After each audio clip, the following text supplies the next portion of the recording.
Para quien no tenga idea, se recomienda ver la serie de videos, que son 3, de la Divina Voluntad, aspectos básicos en este mismo canal. Como síntesis del grupo 1 y 2, hemos visto que Dios crea a Adán y Eva, se da el reino de la Divina Voluntad, por el pecado se pierde, luego viene Jesús a redimirnos con su pasión, muerte y resurrección, y Jesús se revela a Luisa Picarreta y le manifiesta muchas verdades sobre el reino de la Divina Voluntad para restaurar este reino, recuperarlo, y a través de la lectura podemos acceder a este reino de la Divina Voluntad. Ahora hablaremos sobre el cielo nuevo y la tierra nueva. Veamos esta cita. Dice: el reino de Dios no viene espectacularmente, y no se podrá decir está aquí o está allí, porque el reino de Dios está entre ustedes. Entonces también esto podríamos decir sobre el reino de la divina voluntad, que tampoco llega espectacularmente. Está entre nosotros en la obra que Jesús hace a través de Luisa Picarreta. Y esto obviamente no excluye ciertas manifestaciones que Dios quiera o permita en la creación, en la humanidad, incluyendo su manifestación en gloria. Aquí hay como un paralelismo muy interesante. Jesús nace en una gruta, en una cueva, en total sencillez, prácticamente inadvertido por la humanidad. Y digamos que también Luisa pues vive en un cuartito, en una cama muy sencilla, también prácticamente inadvertida por la humanidad.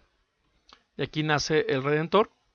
De alguna forma aquí vive Luisa, a la que le es transmitida toda esta enseñanza sobre el reino de la divina voluntad. Entonces, bueno, es importante purificar la manera a veces terrena y materialista que tenemos de pensar. Hay que aprender de los discípulos de Maús, que precisamente ellos malinterpretaron mucho las Sagradas Escrituras, lo veían todo más terreno, más físicamente, y creo que también esto nos puede ayudar para entender más el reino de la divina voluntad, que es esencialmente espiritual, claro que con efectos físicos, biológicos, cósmicos, etc. Vamos a repasar un poquito esta parte de los discípulos de Maús que viene en Lucas capítulo 24.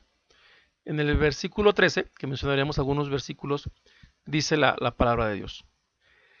Ese mismo día, 2 de los discípulos iban a un pequeño pueblo llamado Emaús. Mientras conversaban y discutían, el mismo Jesús se acercó y siguió caminando con ellos, pero algo impedía que sus ojos lo reconocieran. Él les dijo: ¿qué comentaban por el camino? Uno de ellos, llamado Cleofás, le respondió: tú eres el único forastero en Jerusalén que ignora lo que pasó en estos días. ¿Qué cosa?, les preguntó. Ellos respondieron: lo referente a Jesús el Nazareno, que fue un profeta poderoso en obras y en palabras delante de Dios y de todo el pueblo. Y cómo nuestros sumos sacerdotes y nuestros jefes lo entregaron para ser condenado a muerte y lo crucificaron. Nosotros esperábamos que fuera Él quien guiara a Israel. Aquí me tengo un poquito, aquí es interesante ver cómo ellos esperaban ciertas cosas que no fueron así. Continuamos. Pero a todo esto ya van 3 días que sucedieron estas cosas. Bueno, y aquí ellos siguen contando más detalles. En el versículo 25 dice: Jesús les dijo: hombres duros de entendimiento, ¿cómo les cuesta creer todo lo que anunciaron los profetas? Entonces aquí también un pequeño paréntesis, ¿no? Para entender hay que creer y creerle a Cristo. Bueno, sigamos el versículo 26. Dice Jesús: ¿no era necesario que el Mesías soportara esos sufrimientos para entrar en su gloria? Y comenzando por Moisés y continuando en todas las escrituras les explicó lo que se refería a él. Luego aquí, pues bueno, continúan más versículos, los discípulos lo invitan a quedarse con ellos, lo reconocen la partida del pan. Entonces, bueno, aquí se ve cómo a veces entendemos mal las cosas, tenemos igualmente también que poner aquí atención para el reino de la divina voluntad. Entonces, el reino de la divina voluntad es un reino fundamentalmente espiritual, con efectos en las emociones, en la mente y en la psicología del ser humano, con efectos en el cuerpo, con efectos en la sociedad, con efectos en la naturaleza. Muy bien.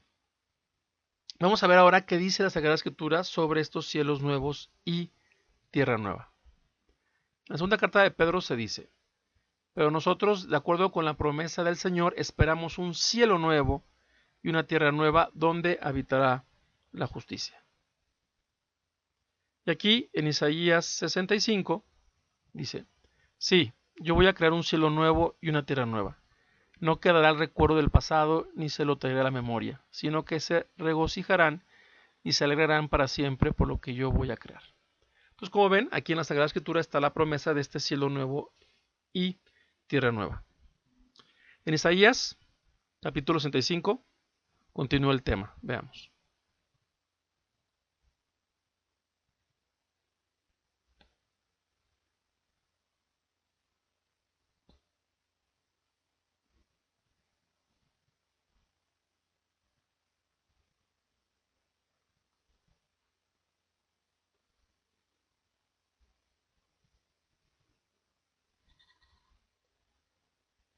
Como ven, aquí se hablan de ciertas bendiciones, de cada quien va a disfrutar el trabajo de sus manos, el fruto de sus manos, y continúa.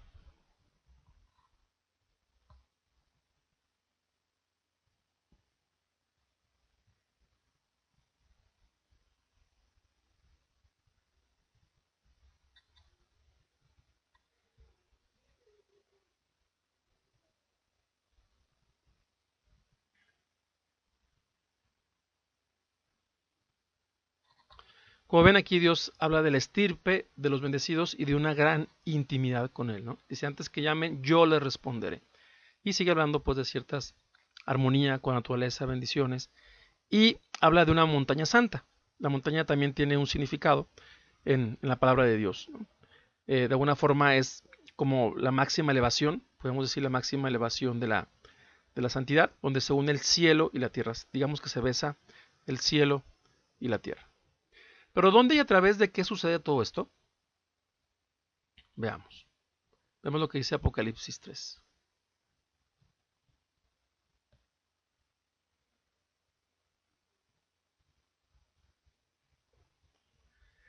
Es a través de la ciudad de Dios, la Nueva Jerusalén. Veamos lo que dice el catecismo al respecto. La iglesia que es llamada también la Jerusalén de arriba, ¿sí? Entonces, la Jerusalén celestial, la Jerusalén de arriba, es la iglesia. Aquí hay una clave importante. Veamos lo que dice el catecismo en el número 763. El Señor Jesús comenzó su iglesia con el anuncio de la buena noticia, es decir, de la llegada del reino de Dios, prometido desde hacía siglos en las Escrituras. Para cumplir la voluntad del Padre, Cristo inauguró el reino de los cielos en la tierra. La iglesia es el reino de Cristo. Entonces, el reino de Cristo, el reino de Dios, es la iglesia. Entonces, es a través de la iglesia como se va logrando esta restauración hasta llegar a los cielos nuevos. Sigamos.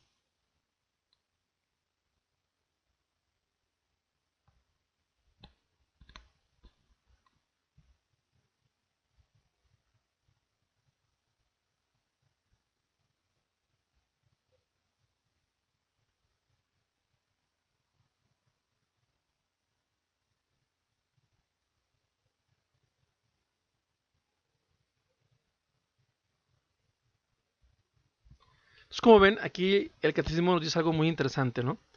Se va realizando gradualmente a lo largo de las etapas de la historia, ¿no? La iglesia pasa por estas etapas hasta que se manifiesten las cosas, se restauren y llegue gloriosamente a su plenitud, ¿no? Al final de los siglos. Entonces, de alguna forma, el inicio de la iglesia fue cuando Cristo vino, la funda, el inicio del reino de Cristo en la iglesia. Y luego tenemos la plenitud del reino de Cristo en la iglesia. ¿Sí? A través de las etapas de la historia, este reino va llegando hacia su plenitud. Aquí en un inicio, la humanidad conoce el reino de la redención. En algún momento de estas etapas de la historia, la humanidad conoce el reino de la divina voluntad a través de lo que Jesús le manifiesta a Luisa Picarreta. Y a partir de aquí empieza el proceso de crecimiento y plenitud de este reino de la divina voluntad, que llevará a la iglesia a su plenitud. Ahora, ¿en qué sentido podemos ubicar las manifestaciones del reino de la divina voluntad a Luisa Picarreta en este proceso de plenitud del reino de Cristo en su iglesia? Veamos, aquí una cita en el Evangelio de Juan muy interesante, que nos da también una clave muy importante. Leamos.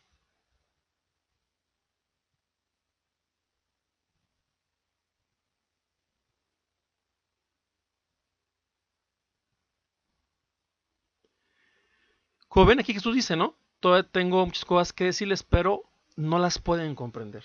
¿Sí? O sea, no están preparados todavía para comprenderlo todo. Y el Espíritu Santo, precisamente, a lo largo de las etapas de la iglesia, nos llevará a toda la verdad. En el volumen 16 se habla al respecto. Luisa le dice a Jesús, si tanto te agrada que tu querer reine sobre la tierra, ¿por qué has esperado tanto tiempo? ¿Y por qué tú mismo, cuando viniste a la tierra, no hiciste una cosa y otra? Esto es, la redención y el fiat voluntas tua, como en el cielo, así en la tierra. Veamos lo que Jesús responde.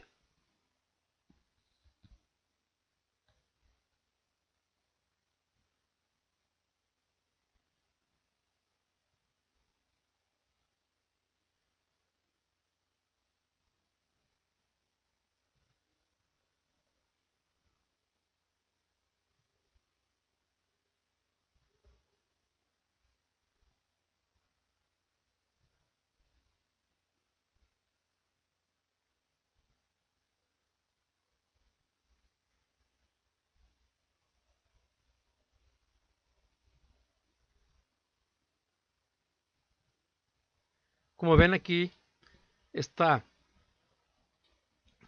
que platica Jesús en el volumen 16 está en perfecta sintonía con lo que acabamos de ver en el Evangelio de San Juan.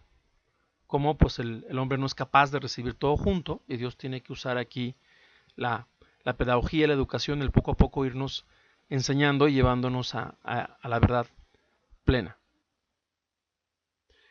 Entonces, esta es la restauración de todas las cosas, es a través de la iglesia, iniciando con su fundación en la primera venida de Cristo hasta la plenitud del reino, cuando el cielo nuevo y la tierra nueva se establezcan plenamente, que en el fondo es un camino de elevación, ¿no? Hasta la montaña, donde se une el cielo y la tierra.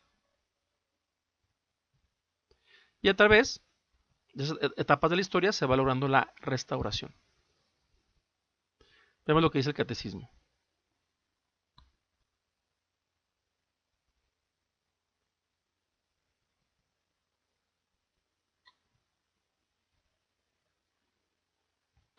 Entonces todo, incluso el universo, todo quedará restaurado.